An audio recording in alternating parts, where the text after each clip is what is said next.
Good morning, students. Now let us talk about advantages of vegetative propagation. Okay, this is first point to hoise. First point to hoise only method of propagation in seedless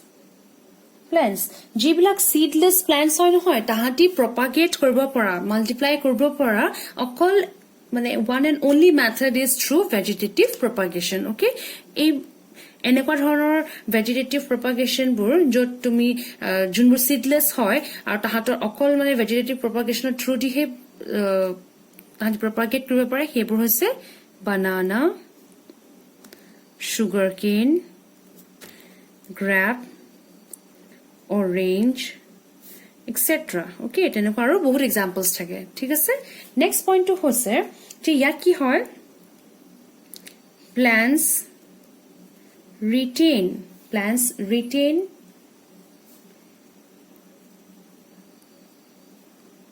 characteristics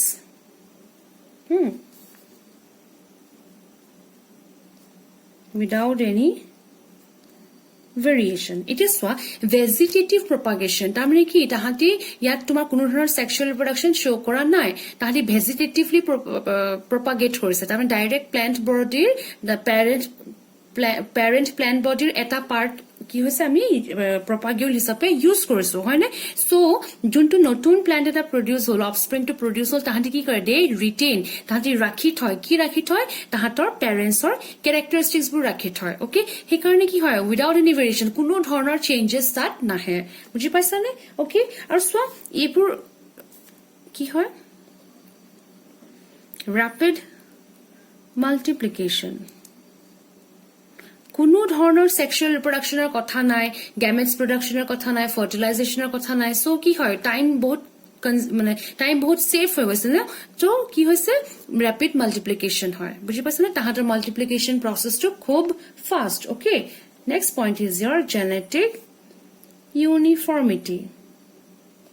আমি কি পঢ়িলো আমি already পঢ়িলোৱে যে তাহাঁতি নিজৰ পেৰেন্টছৰ ক্যাৰেক্টাৰিষ্টিক্স বোৰ retain কৰে আৰু পেৰেন্টছে কোনো ধৰণৰ ভেৰিয়েশন কৰা মানে পেৰেন্টছৰ কোনো ধৰণৰ ভেৰিয়েশন হোৱা নাই ওকে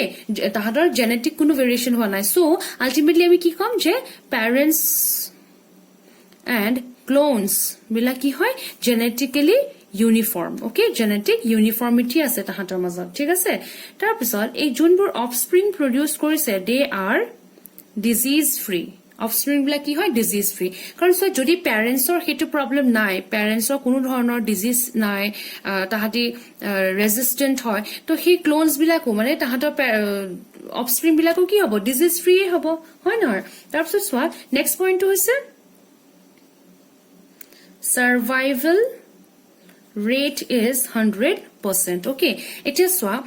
এজোপা প্লান্ট যত আছে তাৰ সাৰাউন্ডিংৰ লগত কি হয় খুব মানে ইট নোজ what is তাহাৰ সাৰাউন্ডিংত কেনেকুৱা আছে তাৰ বিষয়ে হি কমপ্লিটলি জানে হয় দে টেম্পাৰেচাৰ কেনেকুৱা ওয়াটাৰ এভেইলেবিলিটি কেনেকুৱা মিনাৰেলস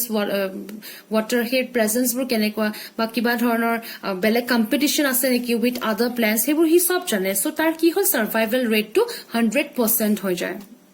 বুজি পাইছানে তাৰপিছত নেক্সট পইণ্টটো হৈছে গুড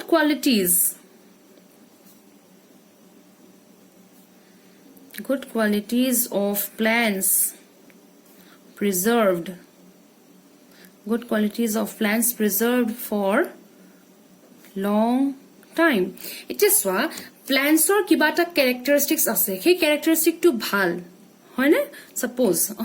হি বলে বহুত ডাঙৰ ডাঙৰ ফ্ৰুট প্ৰডিউস কৰে এটা কি হৈছে হি তো নিজৰ পেৰেন্টছৰ এটা এক ক্লোনস খিনি কি কৰিব নিজৰ পেৰেন্টছৰ ক্যাৰেক্টাৰিষ্টিক্স খিনি ৰিটেইন কৰিব তাৰ কোনো ধৰণৰ জেনেটিক চেঞ্জেস নহয় সো কি হল এই যে ডাঙৰ ডাঙৰ ফ্ৰুট প্ৰডিউস কৰিব পৰা ক্যাপাসিটিটো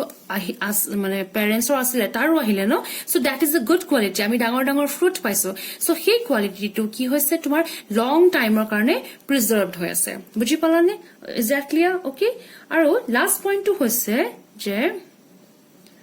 transgenic plants important হয় দেই transgenic plants that is genetically modified plants can be produced so তুমি সাপোজ ইয়াত কি কিবা এটা চেঞ্জেছ আনিব বিচাৰিছিলা আমি কি পালো এই প্লান্টছ বিলাকে ডাঙৰ ডাঙৰ ফ্ৰুট প্ৰডিউস কৰে এতিয়া তোমালোকে কি কৰিছা এই ডাঙৰ ফ্ৰুটটো অকমান দেৰিকে যাতে গেলক হা খুব সোনকালে হি যাতে ৰাইপ হৈ নাযায় পকি নাযায় দেৰিকে গেলক সো হে তেনেকুৱা ধৰণৰ চেঞ্জেছ এটা তুমি কি কৰিলা পেৰেন্টছৰ গাত আনি দিলা সো হি ক্যাৰেক্টাৰিষ্টিকটো কি হ'ব তাৰ অফস্প্ৰিংলৈও আহিব ন সো আমি কি কৰিলো তাৰমানে আমি ট্ৰান্সজেনিক প্লান্টছ এটা বনাই দিলো খুব ইজিলি আমি ইয়াত যোনটো ট্ৰান্সজেনিক প্লান্টছ তুমি বনালা সেই বস্তুটো তুমি ক্যাৰেক্টাৰিষ্টিকটো কি কৰিব পাৰা তাৰ অফস্প্ৰিংলে নি থাকিব পাৰা বুজি পাইছানে so these are the characteristics of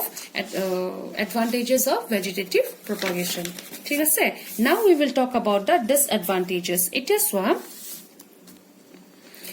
তাৰ সাৰাউণ্ডিঙত সব ঠিক আছিলে তাৰ সাৰাউণ্ডিঙত একো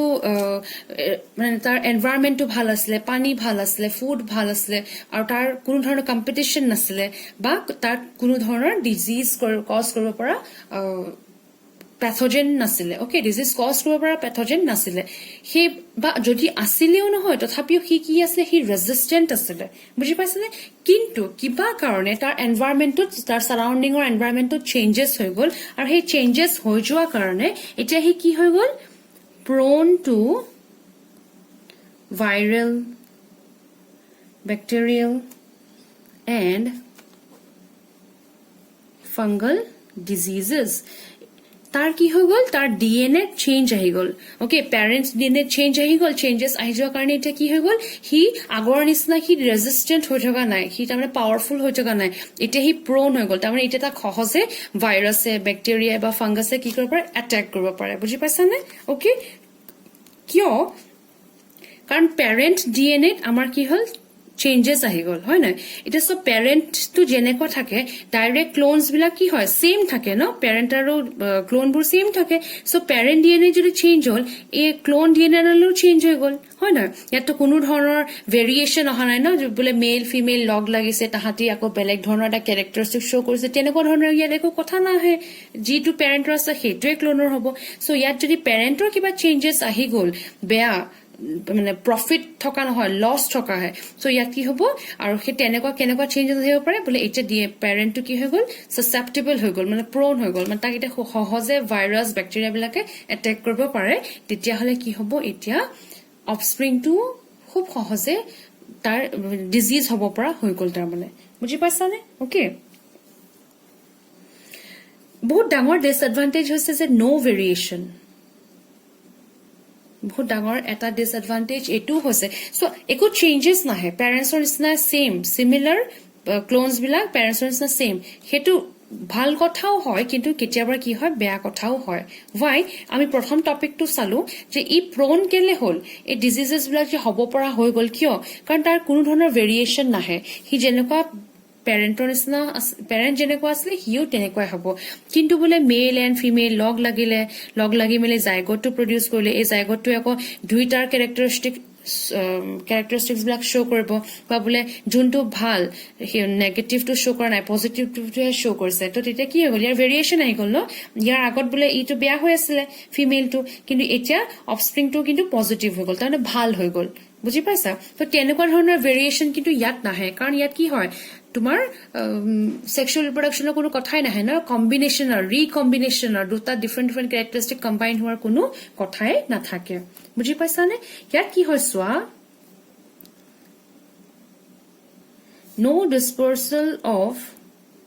ভেজিটেটিভ propagules এটা আমি অলৰেডি ভেজিটেটিভ প্ৰপাগেশ্যনৰ ইমান ডিফাৰেন্ট টাইপছবোৰ পঢ়ি আহিলো তাত তোমালোকে কৰবাত পালা জানো যে যিবিলাক প্ৰপাগিউলছ তাহাঁতি প্ৰডিউস কৰিছে কৰ্মছ টিউবাৰ্ছ বাল্বছ হয়নে আণ্ডাৰগ্ৰাউণ্ড ষ্টেমছ সেইবিলাক যে প্ৰডিউস হৈছে নেচাৰেলি সেইবিলাক কিবা ধৰণে প্ৰপাগেট হৈছে জানো মানে ডিসপাৰ্স হৈছে জানো নাই হোৱা নহয় তাৰ কাৰণে কি হৈছে ইট ইজ ডিপেণ্ডেণ্ট আপন external agent ওপৰত হি ডিপেন্ডেন্ট আৰু যদি এক্সটাৰ্নাল এজেন্ট নাথাকে তো কি হ'ব হি কমপ্লিটলি মানে তেনেকে হেতু জায়গাতে থাকি যাব ন এটা জায়গাতে হি মানে ৰেষ্ট্ৰেইণ্ট হৈ থাকি যাব সি বেলেগ বেলেগ জেগালৈ যাবলৈ সুবিধাটো নাপাব আৰু বেলেগ বেলেগ জেগালৈ যেতিয়া সি যাবলৈ সুবিধাটো নাপাব যে কি হ'ব পাৰ্টিকুলাৰ এটা জেগাতে থাকি সি কম্পিট কৰিব লাগিব পানীৰ কাৰণে নিউট্ৰিয়েণ্টৰ কাৰণে হয়নে কম্পিট কৰিব লাগিব সো তেতিয়া আল্টিমেটলি কি হ'ব তাৰ মৰাৰ মানে সি আকৌ মৰিবলগীয়াও হৈ যাব পাৰে বুজি পাইছানে আৰু তেনেকে হলে সি এটা জেগাতে থাকি যাব বেলেগ বেলেগ জেগালৈ সি যাব নাপাব আৰু so no dispersal of vegetative propagules okay So these were the disadvantages of vegetative propagation. ঠিক আছে so আমাৰ next question to লৈ লোৱা differentiate between asexual and sexual reproduction. Differentiate between asexual and sexual reproduction. Okay.